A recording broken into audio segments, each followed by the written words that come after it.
¿Dónde más iré, Dios? ¿Dónde más iré? Tienes palabras de vida eterna. ¿Dónde más iré, Dios? ¿Dónde más iré? Tienes palabras de vida eterna. ¿Dónde más iré, Dios? ¿Dónde más iré? Tienes palabras de vida eterna. ¿Dónde más iré, Dios? ¿Dónde más iré? Tienes palabras de vida eterna.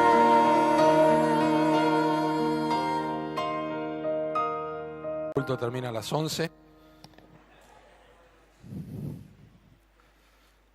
Y yo les pido que abran sus Biblias en el libro de Filipenses, en el capítulo 1 del libro de Filipenses. Vamos a considerar el texto desde el versículo 12 hasta el versículo 21. Filipenses capítulo 1, versículos 12 hasta el versículo 21, vamos a ver o hablar sobre el progreso del Evangelio. Antes de leer la palabra de Dios, vamos a orar. Amado Padre que estás en los cielos, bendecimos tu nombre porque podemos abrir las Escrituras. Señor, quiero agradecerte por el privilegio de estar en este lugar. Gracias por los hermanos, gracias por el pastor Sergio, a quien amo en el Señor, por la amistad que nos une, por el privilegio de conocerle y conocer su familia, y gracias por estos preciosos hermanos que están aquí reunidos para escuchar tu palabra. Señor, abre tu libro delante de nuestros ojos. Necesitamos escuchar tu voz.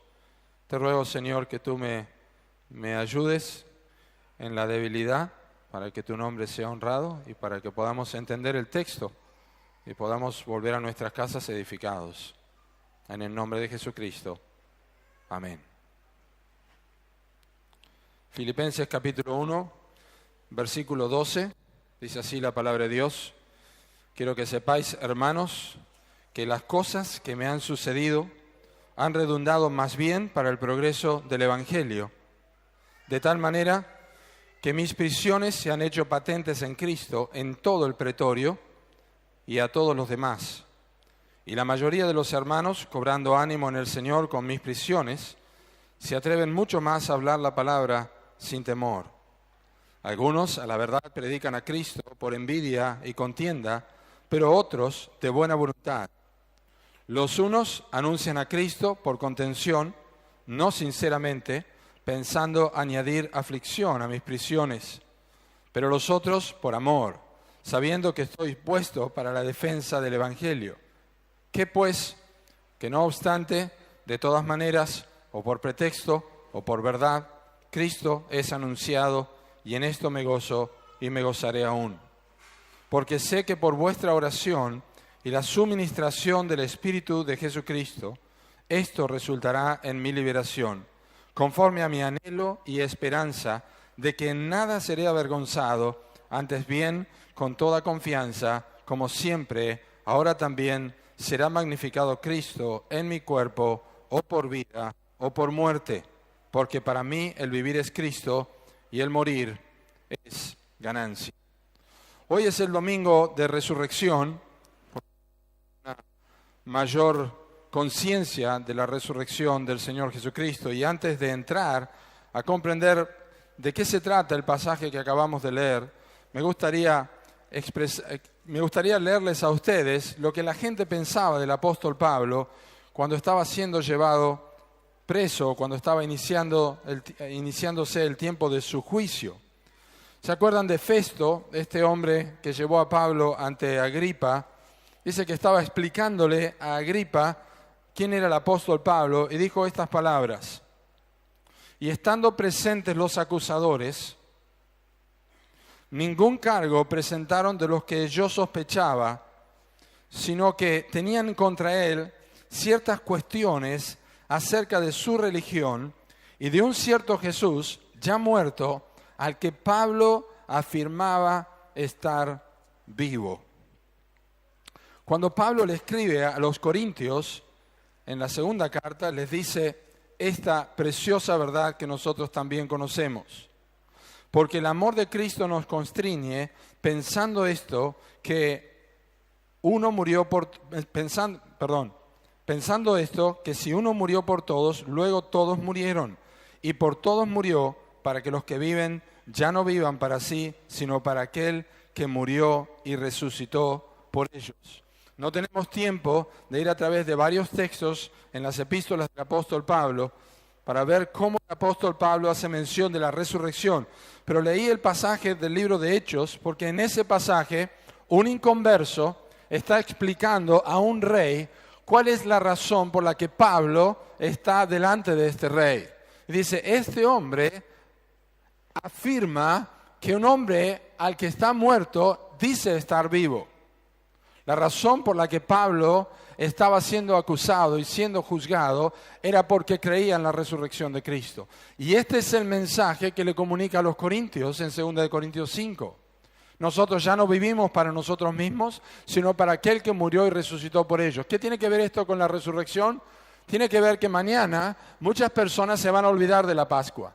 Muchas personas se van a olvidar del significado de la resurrección. E inclusive muchos creyentes van a continuar a pensar en su vida cristiana, en la lectura de la Biblia, el plan cronológico y muchas otras cosas, pero van a dejar de considerar la resurrección como un asunto profundamente importante, como un asunto vital para la vida del cristiano, pues esto es lo que dice Pablo a los Corintios. Por todos murió, para que los que viven ya no vivan para sí, sino para aquel que murió y resucitó por ellos. La resurrección es vital para la vida del cristiano. Cuando Pedro y Juan estuvieron, después de ser acusados en la cárcel, el ángel lo vino a sacar y les dijo, vayan y anuncien las palabras de esta vida a todo el pueblo. La vida y el ministerio del apóstol Pablo estaban basados en la esperanza de la resurrección de los muertos. Esta es la razón por la que se me acusa. ¿Se acuerdan al final en su juicio el apóstol Pablo se cree cosa increíble que Dios resucite a los muertos? Y no son solamente expresiones teológicas, son verdades que estaban en lo profundo del corazón del apóstol y que marcaban el rumbo de su vida. La razón por la que Pablo escribió de la manera que escribió a los filipenses, de lo cual nosotros vamos a entrar ahora, es porque él vivía una vida de resurrección. Ahora, la carta a los filipenses es una carta muy particular del Nuevo Testamento. Es la carta más amigable que hay del apóstol. Es la carta donde se expresa como el mayor cariño hacia personas que amaba tanto y personas que lo amaban a él. Ustedes recuerdan que Filipos fue la primera ciudad europea donde el Evangelio llegó. La forma en que el Evangelio llegó allí no fue por casualidad, como ningún otro lugar donde Pablo predicó, pero en este caso específicamente porque el Espíritu Santo le prohibió en 2 oportunidades que él fuera a otro lugar a predicar. Y luego de la visión del varón macedónico, Pablo fue a Filipos y predicó primero a un grupo de mujeres que estaban orando, luego echando fuera un demonio de una mujer que estaba dando ganancia a los que la utilizaban para adivinación, y finalmente tenemos el relato del carcelero con aquel famoso pasaje, cree en el Señor Jesucristo y serás salvo tú y tu casa.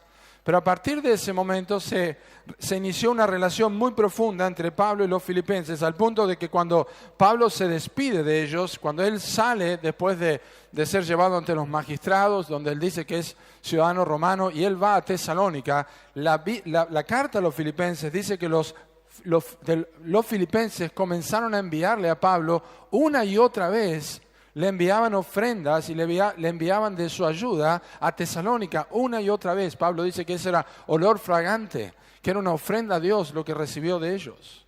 Así que la relación de ellos era muy profunda, pero lo que pasó fue que los filipenses perdieron el rastro de Pablo por lo menos por 4 años. Y cuando Epafrodito comenzó a tener contacto con el apóstol Pablo y comenzó a traerles noticias a los filipenses, porque Epafrodito era de Filipos, comenzó a traerles noticias a los filipenses de cómo estaba Pablo, ellos se preocuparon porque Pablo estaba preso. Entonces Pablo les escribe esta carta a los filipenses. Si usted ha sacado un análisis clínico una vez y está preocupado por sacar a ver qué va a encontrar allí, qué dicen los datos del análisis de orina, el análisis de sangre, yo imagino que los filipenses sacarían la carta y dicen, ¿qué nos vamos a encontrar ahora? Pero cuando sacaban la carta, y estoy simplemente imaginando porque no existía esto, cuando sacaban la carta empezaron a ver todas estas caritas, smile, ¿no es cierto? Sonrisas por toda la carta. Por toda la carta, un sello con sonrisas, por toda la carta a los filipenses. La carta a los filipenses no era como la que nosotros tenemos en nuestras Biblias. La carta a los filipenses quizá era un pergamino o lo que sea que se usaría en ese momento y que se leía en público de una sola sentada, la escuchaban todos de una sola vez. Y cuando ellos escuchaban la carta, escuchaban como lo que eran todas las cartas, porque las cartas del Nuevo Testamento son documentos ocasionales, no son tratados teológicos. Así que como era un documento ocasional, ellos escucharon una carta con un saludo y en los primeros 11 versículos Pablo está haciendo un saludo y les dice, yo estoy seguro que el que comenzó en ustedes la buena obra la va a perfeccionar hasta el día de Jesucristo. Me es justo sentir esto de todos vosotros por cuantos tengo en el corazón y en mis prisiones y en la defensa y confirmación del Evangelio. Así que oraba por los apóstoles, por los filipenses y recién en versículo 12 hace lo que hacían todos cuando escribían las cartas, es dar a conocer sus asuntos personales. Desde el versículo 12 que nosotros leímos hasta el versículo 26, Pablo habla de los asuntos personales de él. Ahora, los asuntos personales nuestros serían como, ¿cómo andás? Y ahí andamos. La vamos llevando, la vamos peloteando. No sé si dicen eso acá, pero en Uruguay dicen, la vamos llevando y más o menos estamos. Ahí, si no sabes cómo me está yendo. Sí, el Señor es fiel, gracias a Dios que servimos. Pero cuando ellos leyeron los asuntos de Pablo, lo que veían es que Pablo tenía una sola cosa en su cabeza y en su corazón. Y observaron que todo lo que pasaba por la vida de Pablo y por las manos de Pablo se transformaba en el Evangelio. Cristo como prioritario, el Evangelio como progreso, y los filipenses capaz estarían tentados a preguntar, bueno, pero ¿te aprietan mucho las cadenas? ¿Cómo es? ¿Hay mucho olor en la cárcel? Eso no es lo que importa. Eso no es lo que interesa. Cuando uno observa la cristología de Pablo, uno puede conocer la vida del apóstol Pablo. Porque la vida de Pablo estaba fundada en la resurrección de Jesucristo. La vida de Pablo fue transformada camino a Damasco.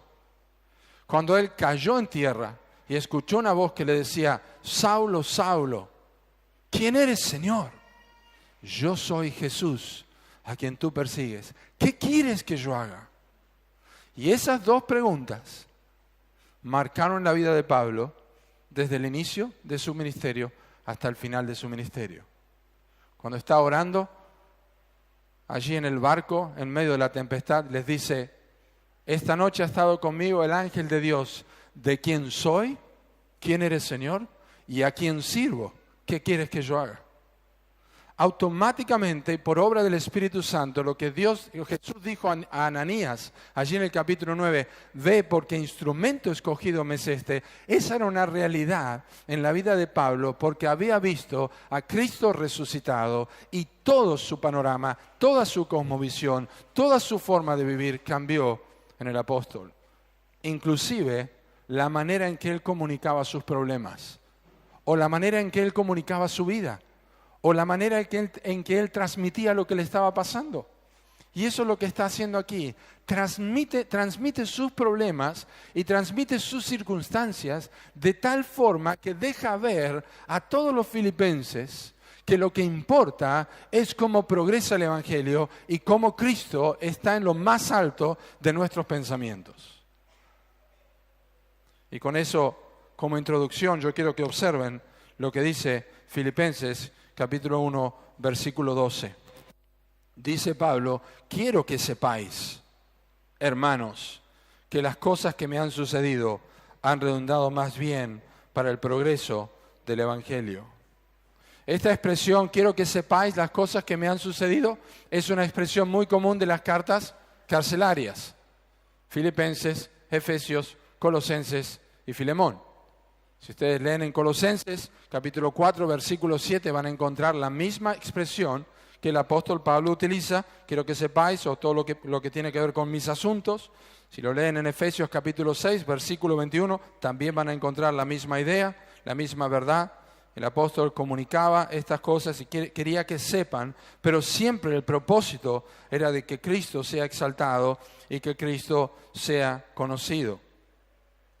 Pero a diferencia de lo que ellos estarían esperando sobre Pablo, que sería una noticia, un llanto, encuentran que Pablo está sonriendo y que Pablo está gozoso. La música de fondo de Filipenses es una risa, es un gozo continuamente.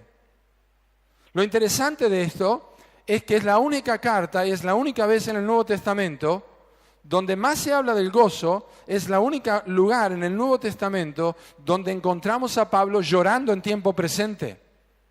Noten en capítulo 3 del libro de Filipenses. Pablo está llorando mientras está sonriendo. Capítulo 3 de Filipenses y el versículo 18.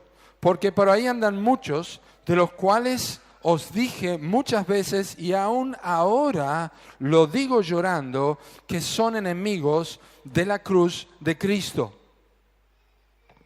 El único momento que Pablo llora en la carta no es por sus cadenas, no es por sus problemas, no es por sus prisiones.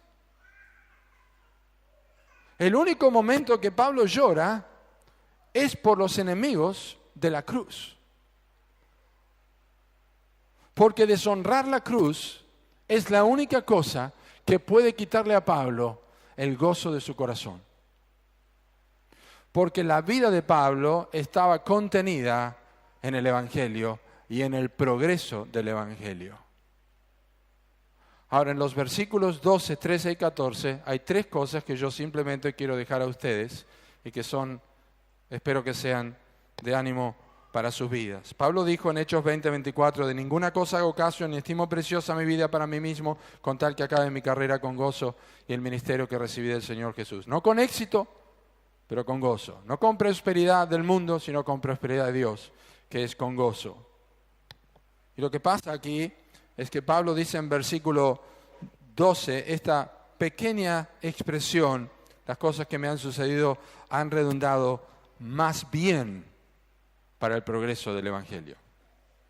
Yo no sé si a ustedes les afecta como a mí, pero a mí me afecta cuando leo a Pablo decir más bien. Es decir, ha sido mejor de lo que yo esperaba y de lo que cualquiera espera, que las circunstancias que estoy pasando han sido utilizadas para lo que yo quiero, que es el progreso del Evangelio. La situación por la que yo estoy atravesando es una situación que ha permitido que el Evangelio progrese. No ha ocurrido lo que muchos imaginan que hubiera tenido que ocurrir, que me desanime, que me desaliente, que esté desanimado o esté deprimido, sino que han redundado más bien para el progreso del Evangelio. Hay una sola manera que alguien puede decir esto. Hay una sola manera en que alguien puede ver sus problemas y sus circunstancias como algo que puede ser provechoso. Y lo voy a explicar de esta manera. En el libro de los Salmos, el Salmo 37 dice, deleítate a sí mismo y Él te concederá las peticiones de tu corazón. Y nosotros sabemos que eso no es un cheque en blanco para que nosotros le pidamos a Dios lo que queramos cuando nosotros nos deleitemos en Él. Es decir, si yo me deleito en Dios, me deleito en el Señor, es muy probable, es 100% probable, bíblicamente, que al otro día Él no me va a conceder la petición de mi corazón de un Mercedes-Benz 0 kilómetros. No tiene relación con eso. Cuando yo disfruto del Señor y cuando yo me deleito en el Señor, las peticiones de mi corazón serán similares a las que yo he encontrado disfrutando en el Señor. Por lo tanto, no importa lo que ocurra, no importa las circunstancias que atraviese, siempre serán circunstancias agradables, pues yo estoy deleitándome en el Señor. Esta es la razón por la que Pablo podía decir que las cosas que me han sucedido han redundado más bien para el progreso del Evangelio, porque el deleite del apóstol Pablo estaba puesto en Cristo. Él dijo: con Cristo estoy juntamente crucificado y ya no vivo yo, mas vive Cristo en mí, y lo que ahora vivo en la carne lo vivo en la fe del Hijo de Dios. Cuando estaba en Cesarea y vino el profeta diciéndole, y otros más que le decían que vas a padecer en Jerusalén, él dijo: ¿qué hacen llorando y quebrantándome el corazón? Yo estoy dispuesto no solamente a sufrir por causa del nombre del Señor en Jerusalén, sino a morir. Pablo tenía a Cristo en su mente y en su corazón. Él dijo: nosotros tenemos la mente de Cristo. Cristo era todo para Pablo. De manera que lo que estaba pasando en Pablo, en el apóstol Pablo, era bueno. Este no es un principio de Pablo, es un principio a través de todas las Escrituras. Que cuando las cosas parecen ser malas, en las manos del Señor son buenas. Los egipcios afligían a los israelitas, y cuanto más los afligían, tanto más abundaban. José dijo a sus hermanos: vosotros pensasteis mal, pero Dios lo encaminó para bien. Pablo dijo a los romanos, y sabemos que a los que aman a Dios, todas las cosas les ayudan a bien. Esto es, a los que conforme a sus propósitos son llamados. ¿Quiénes son los que aman a Dios? El que no amare al Señor Jesucristo, sea anatema. Ahora la pregunta es: ¿cómo progresa el Evangelio en tu vida y en mi vida para que se transforme en algo que sea más bien? Escucha, la palabra progreso aquí no es la palabra de esta semana progresó el Evangelio porque hice, pastor, una manzana más llevando folletos. El Evangelio ha progresado. La palabra progreso aquí es la palabra que nos da la idea, no existía en aquel tiempo, pero una gran máquina Caterpillar en un bosque, derribando árboles que se le oponen a la limpieza. Pablo tenía siempre este problema. Él dijo a los tesalonicenses, en Primera de Tesalonicenses, capítulo 2, versículo 2, estas palabras. Primera de Tesalonicenses, capítulo 2, versículo 2.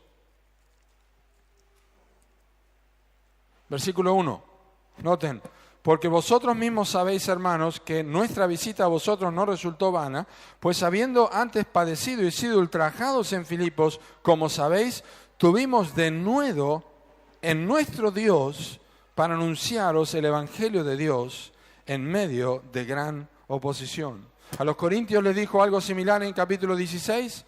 Tenían gran oposición del Evangelio, pero este es el tipo de progreso que el apóstol Pablo está hablando. Gran oposición. Sin embargo, Pablo dice que en medio de la gran oposición fue mejor estar en cadenas y sufrir prisiones para que el Evangelio avanzara y arrasara a pesar de los problemas que había. Yo creo que ninguno de nosotros probablemente vamos a estar presos por causa del Evangelio y no tendremos ese tipo de problemas que otros verán como problemas o que nosotros whatsappearíamos como problemas a otros. Pero quizás será una sesión de diálisis o quizás será una sesión de quimioterapia o quizás será estar frente al cuerpo de un amado.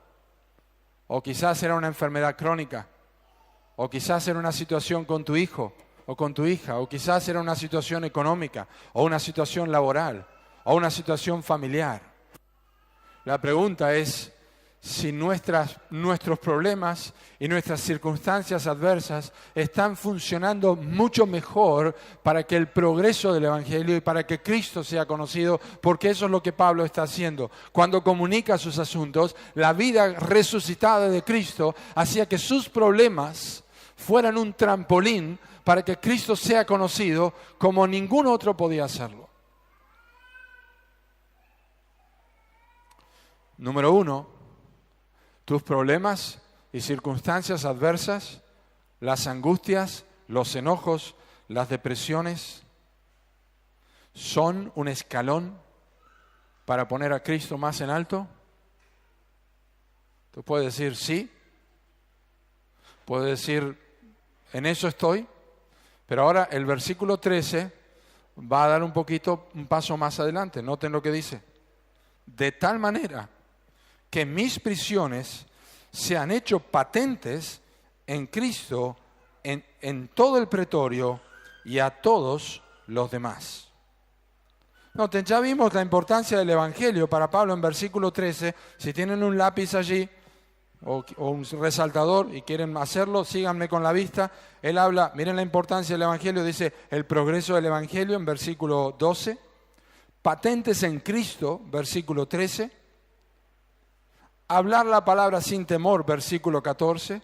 Predican a Cristo, versículo 15. Anuncian a Cristo, versículo 16. Defensa del Evangelio, versículo 17. Cristo es anunciado, versículo 18. Y si ustedes siguen viendo esto en la carta, van a encontrar muchísimas de estas expresiones que están diciendo que para Pablo Cristo y el Evangelio progresando era lo más importante, no había ninguna otra cosa que importara para su vida. De tal forma que él dice en versículo 13, de tal manera que mis prisiones, está diciendo, no solamente más bien para el progreso del Evangelio, no solamente estoy usando mis problemas para comunicar el Evangelio, sino que esto ha sido un paso más adelante.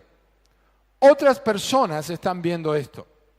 No solamente yo estoy tratando de comunicarlo, sino que otras personas lo están viendo, porque la expresión así, de tal manera que mis prisiones se han hecho patentes en Cristo en todo el pretorio, es una expresión que está diciendo, se hizo evidente después de tanto tiempo que los problemas que yo tengo, las cadenas que yo tengo, no es porque yo soy un chorro, no soy un ladrón, no soy un estafador. Todos saben que lo que me está pasando es porque yo soy un predicador del Evangelio. Es porque yo creo que Cristo, al que dicen está muerto, ha resucitado de los muertos. Y Pablo dice, en este lugar, en todo el pretorio, ¿saben quién eran los pretorianos? Y los filipenses sabían quién eran los pretorianos porque Filipos era una colonia romana, tenía todos los privilegios de Roma. Allí iban a vivir los excombatientes. Tenía todos los privilegios de Roma, vivían con todas las costumbres de Roma. Ellos por sí mismos, muchos de ellos eran pobres, eran los de Macedonia, 2 Corintios capítulo 8, pero allí estaban y ellos estaban acostumbrados a ver pretorianos. Los pretorianos eran la élite de la guardia del emperador. Eran los tierra, agua y aire de los soldados. Eran los capos, eran todos los chicos querían imitar a los pretorianos, querían los juguetes de pretorianos, querían la vestimenta de los pretorianos. Y allí está, si usted ha visto la película, ¿cómo se llama? Gladiador, ahí están los pretorianos, eran los capos. Imagino a los filipenses, pobres, allí estaban en su iglesia enviando a Pablo y veían los pretorianos pasar y ellos pensaban, qué fabuloso sería ganar a uno de estos para Cristo, ¿verdad? Y de repente reciben la carta de Pablo y cuando sacan, Pablo tiene una selfie con un pretoriano a un lado y otro pretoriano al lado, saludando, diciendo que Dios les bendiga. Porque al final de la carta dice, los hermanos de la casa de César los saludan. Allí estaban los pretorianos. Dice, Pablo, ¿cómo lo lograste? Así, miren, sufriendo. Lo he logrado en sufrimiento. No lo he logrado estando fuera de mis prisiones. No lo he logrado estando fuera de una sesión para solucionar mis problemas de salud. No lo he logrado sin lágrimas. No lo he logrado sin angustias. No lo he logrado sin problemas. No lo he logrado con dinero. Lo he logrado en sufrimiento. Aquí están los pretorianos.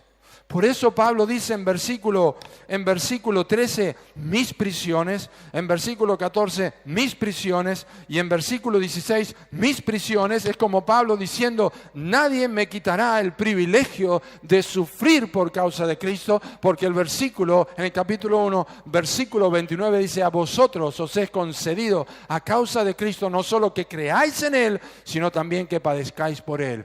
Padecer por Cristo es el resultado del permiso de Dios para tu vida.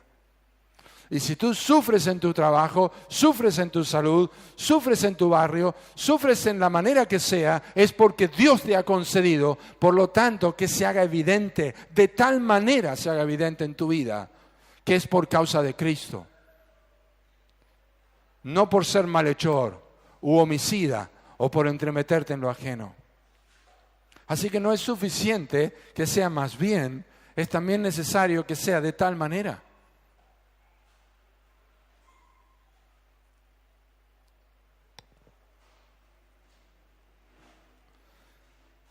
Y Pablo dice, no solo en el pretorio y a todos los demás. ¿Querían hacer callar al apóstol Pablo? Pues puede ser que lo hagan callar geográficamente.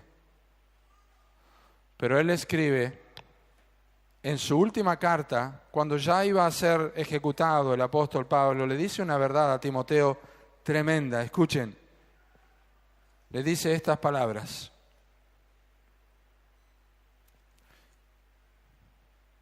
Acuérdate de Jesucristo, del linaje de David, resucitado de los muertos conforme a mi evangelio, en el cual sufro penalidades, hasta prisiones a modo de malhechor. Y aquí la tremenda frase, mas la palabra de Dios no está presa. No está presa la palabra de Dios. Nadie podía aprisionar las Escrituras. Y ahora vamos a ver por qué. Ustedes saben quién fue Juan Bunyan, autor del Progreso del Peregrino.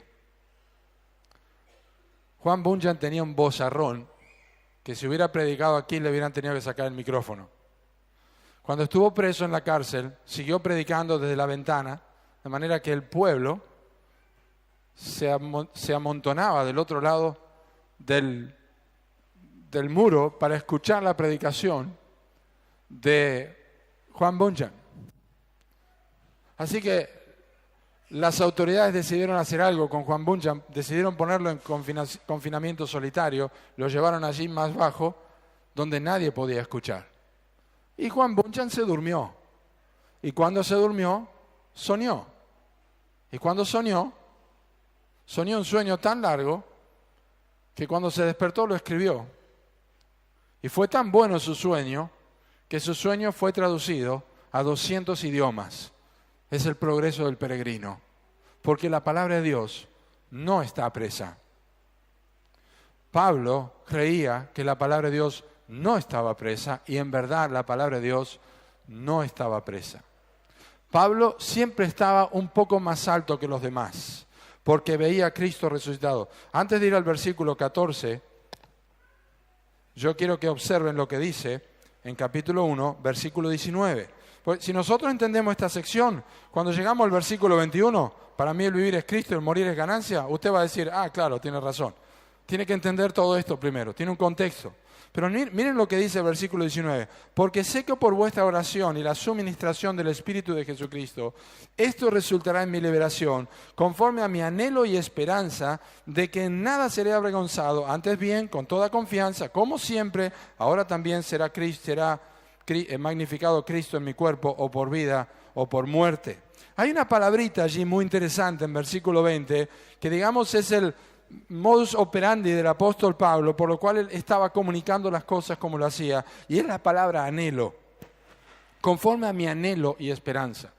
Esta es una palabra griega que no viene al caso ahora, pero los que estudian, búsquenla, es apocapadoquía, la palabra, o como se pronuncie, pero es interesante, y a mí me gusta, antes de explicar la palabra, esta es la 5ª vez que predico este mensaje, y me gusta desafiar a los oyentes. Imagínense que mañana va a pasar la selección argentina y va a venir Messi a pasar por la avenida, por la ruta 3 allí. Usted sale de su casa y cuando llega aquí ve que hay vallas en los cordones, como ponen en los actos patrios, y hay un montón de gente que le impide a usted llegar a observar en la calle y empieza a pasar la selección argentina y usted ya está allí detrás. ¿Qué hace usted para ver? ¿Cómo? Estira el cuello. Apocapadoquía. Pablo vivía con el cuello estirado. El anhelo y esperanza de Pablo era porque vivía con el cuello estirado. Veía mucho más lejos que los pretorianos, mucho más lejos que los filipenses, mucho más lejos que cualquier otra persona, y no importa lo que sufriera, su cabeza estaba más alta que los demás, era como Saúl del Antiguo Testamento, que superaba de hombros arriba a todos los demás, tenía una mejor visión. Así era Pablo, vivía por encima de las circunstancias, vivía por encima de sus problemas, vivía por encima de sus llagas, vivía por encima de sus naufragios, de sus ayunos, de sus latigazos, de sus insomnios. Pablo vivía por encima, su visión estaba por arriba de sus problemas. Y por eso Pablo está diciendo aquí, de tal manera que se ha hecho patente en Cristo. Porque no tiene que ver con mis sufrimientos, tiene que ver con la gloria de Cristo. Así que es una buena cosa que sean más bien por la causa de Cristo mis sufrimientos. Es otra cosa importante que sea de tal manera que otros se den cuenta. Pero en tercer y último lugar, para el progreso del Evangelio será importante que la vida que vives comunique a otros la necesidad, a partir de tu problema, a partir de tu situación, que anuncia a Cristo. Observen, versículo 14. Y la mayoría de los hermanos, cobrando ánimo en el Señor con mis prisiones, se atreven mucho más a hablar la palabra sin temor. Che, Epafrodito, te voy a acompañar a visitar a Pablo a la cárcel. Pobre, vamos a animarlo. Debe estar muy mal. Entonces ahí van con Epafrodito a animarlo, llegan y ¿cómo lo vamos a encontrar? ¿Y qué le vamos a decir? Y yo tengo Salmo 23 para leerle. ¿Y vos qué tenés para leerle? Y yo tengo otro Salmo para leerle. Mirá, acá está el libro de Lamentaciones, vamos a leerle. El Señor es bueno, vamos a leerle algo de Job. Y llegan allí y salen cabeza gacha. Dice, ¿qué te pareció? Uf, yo quería animarlo y salí yo animado. Esa es la idea. Esa es la idea de este texto. Con mis prisiones cobran ánimo. ¿Cómo es posible que un hermano cobre ánimo con tus problemas? ¿Cómo es posible que un hermano cobre ánimo cuando te ves sufrir? ¿Cómo es posible que yo cobrara ánimo al ver al pastor Rubén con su situación de salud y agarrándose y allí sirviendo las mesas y trabajando y decir, mañana tengo que ir a Charqueada y después tengo que ir al otro pueblo a predicar el Evangelio? ¿Cómo es posible? Porque tiene el cuello estirado. Porque contagia. Y porque los problemas terminan siendo el trampolín por el que otro hermano va a animarse a hablar la palabra sin temor. Y escuchen, los hermanos cobraron, y esto es definitivo, es el moño de todo. Más bien, de tal manera, y cobran ánimo, pero no hablan de Pablo. Cobran ánimo con las prisiones de Pablo, pero no hablan de Pablo. Porque a todos nos gusta que hablen de nosotros. Somos muy dados a promocionarnos. Cuando hay mesas para sentarnos, buscamos a ver con quién me voy a sentar. Si no conozco, no. Pues si conozco a la persona y me siento, sabe algo de mí, va a hablar de mí y quizá este es el que hace chistes, ¿no es cierto? Entonces yo me voy con la gente que me puede promocionar. Hacemos eso siempre. Somos un desastre, hermanos. Tenemos un corazón orgulloso y soberbio. No tenemos la mente de Cristo, que Pablo dice en Filipenses 2, haya pues en vosotros este sentir que hubo también en Cristo Jesús. Es un mandato, es una decisión presente. Pero tenemos la tendencia a pensar en nosotros mismos y por eso nos gusta que nos promocionen. Pero realmente Cristo vivía en la vida de Pablo, que la gente ni quería hablar de Pablo. La gente quería hablar la palabra. No quería hablar de los milagros que Pablo hubiera hecho, no quería hablar de las señales que Pablo hubiera hecho, quería hablar de la palabra. ¿Saben por qué? Porque Pablo dijo en 1 Corintios 18, la palabra de la cruz es locura a los que se pierden. La palabra es Cristo. Cuando dice se atreven a hablar la palabra sin temor, es lo mismo que dicen predican a Cristo. El propósito de nuestros sufrimientos o nuestros problemas es que la gente pueda oír la palabra, porque la palabra tiene poder para salvarnos. La palabra que predicaban es la palabra que hoy acabamos de escuchar en el Evangelio. Esta palabra que nos habla de que Dios es santo y es creador, que es muy limpio de ojos para ver el mal, que es 3 veces santo. Es la palabra que dice que nosotros hemos pecado contra este Dios santo, no hemos pecado contra un igual contra nosotros. ¿Se acuerdan? Elí le dice a sus hijos, hijos míos, ¿por qué hacéis tal maldad? Si el hombre pecare contra el hombre, tiene quien le juzgue, pero si pecamos contra Dios, nosotros hemos pecado contra Dios. Y vamos a dar cuenta, está establecido a los hombres que mueran una sola vez y después de esto el juicio.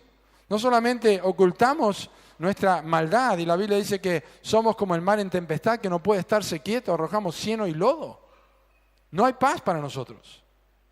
Y entonces aparece Cristo, toma forma de siervo, se hace semejante a los hombres, y estando en la condición de hombre se humilla a sí mismo, se hace obediente hasta la muerte y muerte de cruz, y 7 u 8 pasos de descenso de Cristo, toma la culpa sobre su cuerpo en el madero, toma mi lugar, y se hace este glorioso intercambio para que Dios trate a Cristo como me trataría a mí, y me trate a mí como trata a Cristo, el justo por los injustos, para llevarnos a Dios.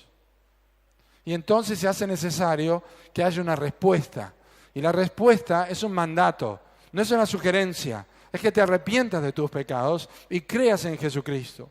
Que Él llevó la culpa de tu pecado, de tu maldad. Y te arrepientas para con Dios y pongas la fe en Jesucristo. Esta palabra es la que se animaron a predicar cuando vieron a Pablo en cadenas y que Pablo estaba sonriendo todo el tiempo. Y eso es lo que provoca un verdadero sufrimiento con Cristo en la mira. Lo que provoca es que la gente no hable de tu vida, sino hable del Dios de tu vida y hable de la razón del por qué seguís viviendo con felicidad. Ya no me interesa cómo hacer, sino ¿cuál es el secreto? Es Cristo, y esa es la palabra que predicamos, es la palabra del Evangelio, es la palabra de la resurrección, es la palabra de nuestro Salvador, es la palabra que da vida, es la palabra que actúa en los creyentes, es la palabra que tiene poder para sobreedificarnos, es la palabra que tiene que morar en abundancia en nosotros, es la ley de Jehová perfecta que convierte el alma, es la voz del pastor de Juan 10 que los pastores debemos hacer conocer con la predicación expositiva de las Escrituras. Es la palabra de Cristo. Cuando tu vida sea el trampolín para que otros prediquen el Evangelio, entonces podrás decirle a Dios, gracias por mis prisiones, gracias por mis problemas, gracias por mis enfermedades. Es un privilegio pasar por estos problemas si esto hace que el Evangelio progrese y que Cristo sea conocido. Hermanos de Iglesia Cristiana Pueblo de Dios, estiren el cuello todos los días de su vida. Estiren el cuello todos los días de su vida, en sufrimiento y en felicidad. Pues Pablo dijo, estoy enseñado por todo, para tener hambre, para padecer necesidad, para estar saciado, todo lo puedo en Cristo que me fortalece. Yo vivo mirando más allá de mis problemas. ¿Está tu vida reflejando a Cristo Jesús? ¿O tu vida está lejos de Cristo Jesús? Porque esta palabra que animó a otros y que predicaron otros, nunca la has creído. Es la palabra del Evangelio que nos ha sido anunciada. ¿Has creído en el Señor Jesucristo? Cree en el Señor Jesucristo. Arrepentite de tus pecados y clama a Dios por salvación de todo lo que has oído, del Cordero inmolado, del que ha resucitado. Esta es la razón de nuestra vida. Cristo ha resucitado a los muertos y en eso nos gozamos y por esa causa nosotros vivimos en Él. Oremos. Amado Padre que estás en los cielos, bendecimos tu nombre por tu palabra y te agradecemos por la resurrección de Jesucristo. Deseamos tener el mismo anhelo que Pablo, deseamos vivir con el cuello estirado, mirando más allá de nuestros problemas. Y queremos decir que más bien nuestros problemas sirven para el progreso del Evangelio, de tal manera que se hace evidente que nosotros somos tus hijos y que otros se animan a hablar la palabra por causa de ver a Cristo en nosotros. Señor, bendice a la iglesia cristiana, pueblo de Dios. Somos todos de tu pueblo, pero bendice a este grupo de hermanos aquí, para que puedan vivir y afirmar que Cristo Jesús vive, no solamente en la Pascua, sino todos los días de la semana. Vivan para aquel que murió y resucitó por ellos. Lo pedimos en el nombre de Jesucristo. Amén.